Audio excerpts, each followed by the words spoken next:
خوشخبری، good news. ابو سعید خدری رضی اللہ عنہ سے روایت ہے کہ آپ نے فرمایا، بے شک شیطان اس نے کہا تھا، تیری عزت کی قسم اے رب، میں مسلسل تیرے بندوں کو گمراہ کروں گا جب تک ان کی روحیں ان کے جسموں کے اندر ہیں، جب تک وہ مر نہیں جاتے اس وقت تک انہیں گمراہ کرتا رہوں گا۔ تو رب تعالی نے فرمایا، مجھے بھی میری عزت و جلال کی قسم، میں بھی انہیں مسلسل بخشتا رہوں گا جب تک وہ مجھ سے بخشش مانگتے رہیں گے۔ یعنی تم بھٹکاتے رہو گے، اور اگر وہ بہک بھی گئے اور پلٹ آئے استغفار کی تو میں انہیں بخش دوں گا۔ شیطان کے آگے ہتھیار نہ ڈال دو، اپنا آپ اس کے حوالے نہ کر دو، کیونکہ اس کی اطاعت آگ کی طرف لے جاتی ہے۔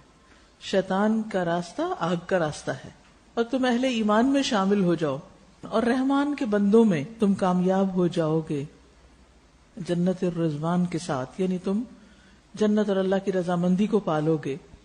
نبی صلی اللہ علیہ وسلم کے ساتھ جن کے جد امجد کا نام عدنان تھا، عدنان تک آپ کا نسب جو ہے وہ بالکل صاف ہے، اس میں کوئی کمی بیشی نہیں، بالکل درست ہے، اس لیے آپ کو النبی العدنان بھی کہا جاتا ہے۔ تو بنیادی طور پر یہاں پر شیطان کے اس مکالمے کا ذکر ہے جس میں اس نے قسم کھا کے کہا تھا کہ میں انسان کو مرتے دم تک بہکاؤں گا۔ تو اللہ سبحانہ وتعالی نے انسان کو خوشخبری دی کہ میں تمہیں بخشتا رہوں گا جب تک تم بخشش مانگتے رہو گے۔ حدیث میں بھی آتا ہے، خوشخبری ہے اس کے لیے جو اپنے نامہ اعمال میں کثرت سے استغفار پائے۔ انسان کمزور ہے، شیطان کی باتوں میں آ جاتا ہے، لیکن جب احساس ہو جائے تو فوراً پلٹے اپنے رب کی طرف اور رب کی نافرمانی کو چھوڑ دے اور اس کی رضا کے کام کرے، تو اللہ سبحانہ وتعالیٰ اس کی پچھلی غلطیاں، خطائیں، گناہ معاف کر دے گا۔ شیطان کی ویکنس، کمزوری، بہت سے لوگ سمجھتے ہیں کہ اس کے اندر یا ان کے اندر شیطان کا مقابلہ کرنے کی قدرت یا طاقت نہیں۔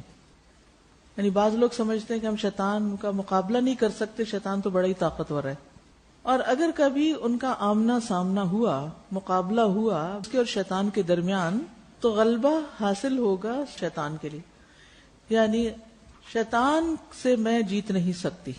بعض لوگ یہ سمجھتے ہیں اس کی قوت اور غلبے کی وجہ سے اور اس کی قدرت کی وجہ سے بہکانے اور برائیوں کو خوشنما بنانے کی، یعنی بہکانے کے لیے برائیوں کو خوشنما بنا کر دکھانے کی جو اس کو قوت دے دی گئی ہے یا اس کو اس کا اختیار دے دیا گیا ہے، اس بنا پر انسان سمجھتا ہے کہ میں نہیں بچ سکتا، اور یہ ایک حقیقت ہے کہ انسان کا یہ خیال غلط ہے۔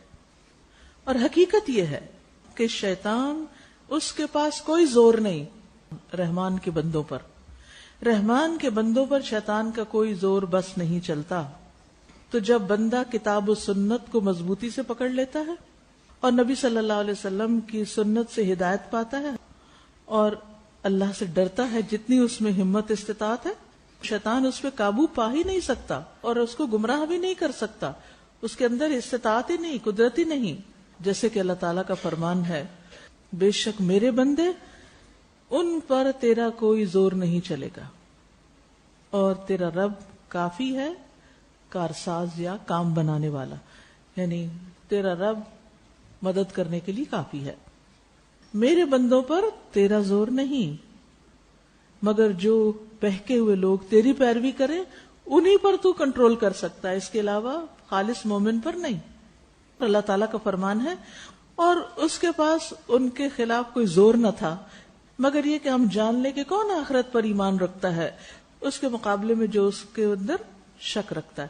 تو ان آیات سے کیا بات سمجھ میں آتی ہے کہ شیطان کے پاس کوئی طاقت، ایبسولوٹ پاور کچھ نہیں، یا ہر ایک کے مقابلے میں وہ قوت نہیں رکھتا۔ وہ کس کے مقابلے میں قوت رکھتا ہے؟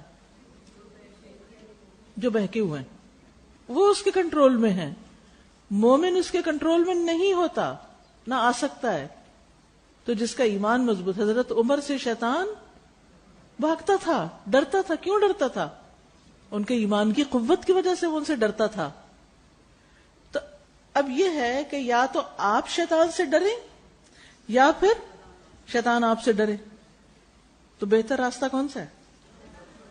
شیطان آپ سے ڈرے، اس کے لیے کون سا ہتھیار چاہیے؟ یہ ہتھیار کے ساتھ ڈرتے ہیں کون سا؟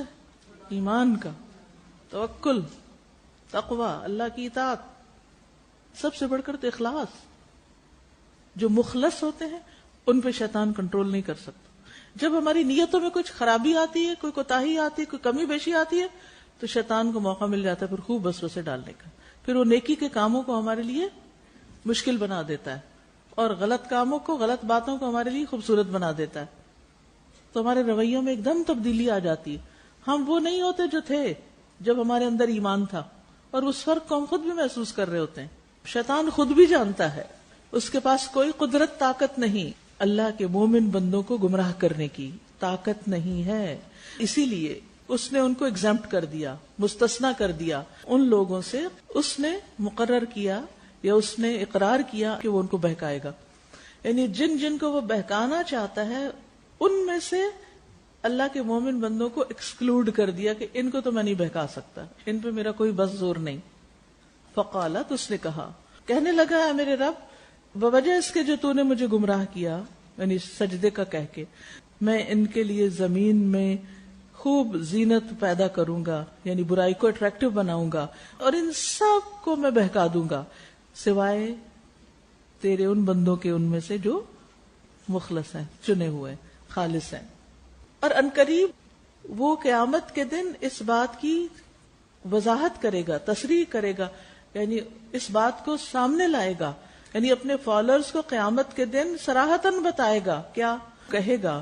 کہ میرے پاس تمہارے خلاف کوئی زور نہ تھا، تم لوگوں پر میرا کوئی بس نہیں چلتا تھا، سوائے اس کے کہ میں نے تمہیں دعوت دی برائی کی، تو تم نے میری دعوت قبول کر لی. مجھے مت ملامت کرو، اپنے آپ کو ملامت کرو، تمہارا اپنا قصور ہے، تم نے میری بات مانی کیوں؟ یعنی چاہتے تو تم خود بھی تھے نا کہ یہی کام کرو جو میں نے تمہیں بتایا، اس لیے تم میرے پیچھے چلے آئے. اگر تم چاہتے اللہ کی اطاعت کرنا تو وہ راستہ تمہارے لیے آسان ہو جاتا. ٹھیک ہے نا؟ تو ہر شخص اس کے لیے وہی راستہ آسان کر دیا جاتا ہے جو وہ چاہ رہا ہوتا ہے. اسی لیے اللہ عز و جل نے خبر دی شیطان کی کمزوری کے بارے میں اور اس کے ہیلوں، بہانوں یا اس کی جو چالیں ہیں ان کے ہلکے پن کی. تو اللہ سبحانہ تعالیٰ نے فرمایا، تو لڑو تم شیطان کے دوستوں سے، بے شک شیطان کی چال بڑی کمزور ہے. یعنی جو لوگ حزب الشیطان ہیں، شیطان کے ٹولے کے لوگ ہیں، شیطان کے ساتھی ہیں، یعنی جیسے نبی صلی اللہ علیہ وسلم کے زمانے میں آپ کے دشمن، تو تم ان سے لڑو، جنگ کرو، کیونکہ وہ ہیں کمزور. تو یہاں بتانا کیا مقصود ہے؟ شیطان کی چالیں چاہے کتنی ہی بڑی ہوں ہیں کمزور. شیطان کوئی طاقتور چیز نہیں ہے، شیطان سے مت ڈرو، وہ کمزور ہے. لیکن کس کے مقابلے میں طاقتور اور کس کے مقابلے میں کمزور، یہ فرق جاننے کی ضرورت ہے. السلسلہ صحیحہ میں ایک حدیث ہے، رسول اللہ صلی اللہ علیہ وسلم نے فرمایا، بے شک مومن اپنے شیطانوں کو اس طرح تھکا دیتا ہے جس طرح تم میں سے کوئی شخص اپنے سفر میں اپنے اونٹ کو تھکا دیتا ہے. کیونکہ اونٹ کب تھکتا ہے؟ جب اس پہ سواری کی جائے، بوجھ لادا جائے اور اس سے لمبا فاصلہ طے کروایا جائے. اسی طرح انسان شیطان کو اپنے قابو میں رکھتا ہے اور اس کی بات نہ مان کر تھکا دیتا ہے. اس کو کیسے تھکتا ہے؟ کیونکہ وہ ادھر سے آتا ہے، اس کا بس نہیں چلتا، اب وہ دوسری طرف سے گھوم کے آتا ہے، بائیں طرف سے آتا ہے، بس نہیں چلا، سامنے سے آیا، بس نہیں، پیچھے سے آیا، بات نہیں بنی، کہیں سے کوئی راستہ ہی نہیں ملا اس کو. اب وہ چاروں طرف گھوم رہا ہے، کہاں سے جاؤں، کیا کروں، سر پکڑا ہوا ہے، یہ چال چلتا ہوں، کوئی چال ہی کامیاب نہیں ہو رہی، قابو میں ہی نہیں آ رہا. یہ جیسے آپ کسی چیز کے پیچھے بھاگ رہے ہوتے اور وہ چیز آپ کو پکڑا ہی نہ دے تو آپ کا حال کیا ہو جاتا ہے. تو شیطان کبھی ایسی سانس پھولنے لگتا ہے کہ جب ہم اس کو پکڑا ہی نہیں دیتے، جب وہ ساری زور آزمائی کر بیٹھتا ہے، جب ہم اپنا غصہ کنٹرول کر جاتے ہیں، جب ہم اپنی زبان کو قابو میں رکھتے ہیں، جب ہم اپنے ٹیمپرامنٹ کو، اپنے معاملوں کو، جن چیزوں کو ہم نے کرنا ہوتا ہے اور وہ چاہتا ہے ہم نہ کریں اور ہم بھی کمزور پڑنے لگتے ہیں، تھکنے لگتے ہیں، پھر ہم سٹرونگ ہو جاتے ہیں اور کر ڈالتے ہیں. مثلا صدقہ کرتے ہیں یا نوافل پڑھنا ہوتا ہے یا اور کوئی بھی اچھا کام جو بھی کرنا ہے، کسی کی مدد کرنا ہے، کسی کی خدمت. بعض اوقات ایسا تھا کہ صرف کسی کی ویسے جسمانی طور پر کوئی مدد کرنی ہوتی ہے، نہیں کہ اس کو ہاتھ دے کے اٹھانا ہے، کوئی کام کرنا، کسی نے پانی مانگا اس کو دینا ہے، کسی کا بوجھ اٹھانا ہے، کسی کا کوئی اور کام کرنا ہے، کسی نے آپ سے فرمائش کر دی چلو میرے ساتھ فلاں جگہ میرا کام کرو. وہ وقت بڑے بھاری ہوتے ہیں، بعض اوقات آپ کے اپنے بڑے کام ہوتے ہیں، لیکن آپ پھر اپنے اوپر جبر کر کے کنٹرول کر کے کر دیتے، کرنے کے بعد اس کو مینشن بھی نہیں کرتے. تو شیطان تھک جاتا ہے، کیونکہ پہلے تو وہ چاہتا ہے کہ آپ کریں نا، وہ رکاوٹیں ڈالتا ہے. جب آپ نہیں سنتے اس کی اور کر ڈالتے ہیں تو پھر وہ کہتا ہے دیکھو اب احسان جتاؤ، مینشن کرو، بتاؤ میں نے یہ کیا ہے تاکہ پتا تو چلے ان کو. تو آپ کہتے نہیں مجھے نہیں بتانا، میں نے اللہ کے لیے کیا ہے، مجھے کیا ضرورت ہے میں کسی پہ احسان جتاؤں. پھر وہ کہتے ہیں یہ تو بالکل قابو نہیں آ رہا یہ شخص، اب کیا کروں. تو جب تک آپ اپنی نیکی کو چھپا لیتے ہیں، آپ تکلیف اٹھا کے ظاہر نہیں کرتے، شیطان تھک جاتا ہے.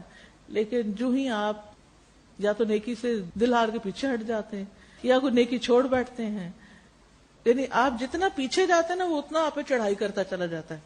اور اگر آپ اس کو پیچھے رکھیں تو پھر وہ تھکتا ہے. آپ طاقتور ہیں، وہ کمزور ہے.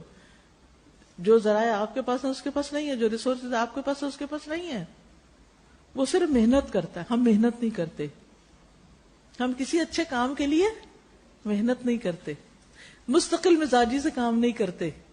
ایک کام کیا بور ہو گئے وہ چھوڑ دیے. کبھی اچھے کام کا آغاز کیا پھر کہا کہ کوئی فائدہ نہیں ہے، کیا ہونے والا ہے، کچھ نہیں، چھوڑو اس کو، کچھ اور کرتے ہیں، کچھ اور شروع کر دیتے. پھر وہ نہیں ہوتا پھر کچھ اور شروع کر دیتے، پھر کبھی اور کچھ. کہیں زندگی میں ٹک کر ہی بیٹھتے اور نہ ہی کوئی اچیومنٹ ہوتی ہے پھر زندگی میں. تو اب یہ آپ کے اوپر ہے کہ آپ کمزور ہوتے ہیں یا شیطان کو کمزور کرتے ہیں. مقابلہ سخت ہے. اور وہ کون سی چیزیں ہیں کہ جس سے شیطان کو تکایا جا سکتا ہے؟ وہ ہے اللہ کا ذکر، اللہ کا نام، اللہ کی خاطر کام، چھوٹی چھوٹی چیزوں پر اللہ کا نام لینا، چھوٹے چھوٹے کاموں میں اللہ کو یاد رکھنا. نبی صلی اللہ علیہ وسلم نے فرمایا، لمبی حدیث ہے جس کا ایک حصہ ہے، اور دروازوں کو بند کر لیا کرو نہیں رات کو سونے سے پہلے، اور اس پر اللہ کا نام لیا کرو نہیں، بسم اللہ کہہ کے دروازہ بند کیا کرو، کیونکہ شیطان ایسے بند دروازوں کو نہیں کھولتا جس پر اللہ کا نام لیا گیا ہو. جب آپ بسم اللہ پڑھ لیں گے تو وہ لاک لگ جائے گا اس کے لیے. اب وہ کھٹکا رہا ہے، کھول رہے کی کوشش کر رہا ہے، نہیں کھل رہا کیونکہ آپ نے بسم اللہ پڑھی ہوئی ہے اس پر. جابر رضی اللہ عنہ سے روایت ہے، رسول اللہ صلی اللہ علیہ وسلم نے فرمایا، تم لوگ اپنے برتنوں کو ڈھانک دیا کرو اور مشکیزوں کے منہ بند کر دیا کرو، یعنی اس کو بھی بند کر دیا، اور دروازہ بند کر لیا کرو اور چراغ بجھا دیا کرو. رات سونے سے پہلے یہ سارے کام کرنے ہیں. کون کون سے؟ نمبر 1 برتن ڈھانکنے ہیں، نمبر 2 مشکیزیں یعنی بڑی بوٹلز ہیں یا گھڑے ہیں یا جو بھی چیزیں ہیں ایسی، ان کا بھی منہ بند کرنا ہے، کھلا نہیں چھوڑنا، اور دروازہ بند کرنا ہے، لائٹ آف کرنی ہے. فرمایا کیونکہ شیطان بند مشکیزیں نہیں کھول سکتا، دروازے بھی نہیں کھول سکتا، ڈھکے ہوئے برتن کا ڈھکن بھی نہیں اتار سکتا، اور اگر تم میں سے کسی کو ڈھکنے کے لیے کچھ نہ ملے تو برتن کے عرض پر یعنی چوڑائی کے رخ ایک لکڑی ہی رکھ دو. یعنی مثال کے طور پر جیسے یہ برتن ہے تو کوئی چیز نہیں تو آپ کیا کریں، ایک چمچ اٹھا کے یا کوئی لکڑی چاپ سٹک وغیرہ یا کوئی بھی چیز اس کو اس کھلے برتن کے اوپر آڑا رکھ دیا کریں. یعنی کچھ نہ کچھ رکاوٹ ضرور ہونی چاہیے. ایسے کھلے برتن رات کو مت چھوڑے، اور اس پر اللہ کا نام لے لے تو اس کو ایسا ہی کرنا چاہیے، یعنی کہ ان ساری چیزوں کو بند کرتے بسم اللہ پڑھتے چلے جائیں. ایک اور حدیث سے پتہ چلتا ہے کہ سال کی راتوں میں سے ایک رات ایسی ہوتی ہے کہ جس میں آسمان سے بیماریاں اترتی ہیں، وبائیں اترتی ہیں. تو جو برتن کھلے پڑے ہوتے ہیں ان میں ان کے اثرات آ جاتے ہیں. پھر انسان صبح اٹھتا ہے اور بغیر کھنگالے دھوئے بغیر کچھ کیے اٹھائے اور کھلے برتن وہیں سے پانی پینا شروع کر دیا. پہلے زمانے میں لوگ گھڑوں میں پانی رکھتے تھے نا، اس کا ڈھکن نہیں ہے اس پر، یہ بھی نہیں پتا کہ کوئی اس میں ایسی چیز چلی جائے جو انسان کے لیے نقصان دہ ہو. تو بہرحال اس سے کئی قسم کی بیماریاں پھیلتی ہیں، لیکن بہت سے لوگ اس میں احتیاط نہیں کرتے. بعض اوقات آپ تھک جاتے ہیں اور آپ ایک ایک برتن نہیں کر سکتے تو آپ کیا کریں، کوئی ایسا کپڑا یا ایسی کوئی چیز لے لیں اور وہ سارے برتنوں پہ اکٹھی ڈال دیں. صبح اٹھ کے آپ دھونا چاہیں، کچھ بھی سنبھالنا چاہیں. کبھی ہوتا ہے نا مہمان ہوتے ہیں رات دھو دھلا کے آپ رکھ دیتے ہیں سب، لیکن کھلے پڑے ہوئے ہوتے ہیں. یا تو ان کو الٹا کر کے رکھیں، جیسے گلاسز ہیں، کپس ہیں، پلیٹس ہیں، الٹا رکھیں ان کو. یا پھر یہ کہ ان کے اوپر کوئی چیز رکھیں، کھلا نہ چھوڑیں، پھر شیطان کو کچھ بھی ان میں سے کھانے، استعمال کرنے یا ان کے اندر کوئی خرابی کرنے کا موقع نہیں ملتا.